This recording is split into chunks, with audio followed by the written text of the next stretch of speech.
नेहमी सकारात्मक दृष्टिकोन ठेवा. स्वामींच्या कृपेने सर्व ठीक होते.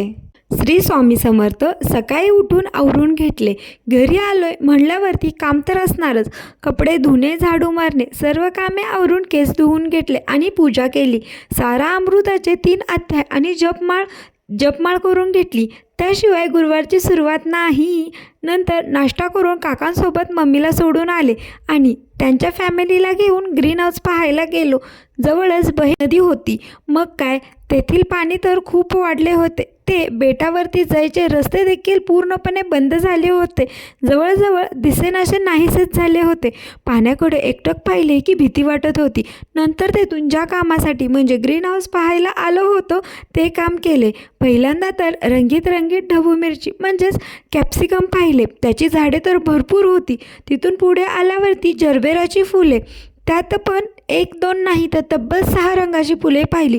खूप सुंदर दिसत होती ती फुले. आत्ताच्या काळात शेतात कोणते तरी उत्पन्न घेणे म्हणजे खूप धाडसाचे काम आहे. नंतर तेथून येताना कृष्णा दूध संघाच्या लेआउटमधून दही आणि ताक घेऊन आलो. घरी येऊन आवरून एक छान अशी वामकुक्षी घेतली आणि मम्मीला आणायला गेले.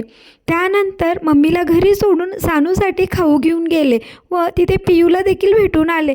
चला, उद्या तर एक तुमच्यासाठी खूप छान प्लॅन आहे. आता भेटू उद्याच्या भागात. Bye bye, good night.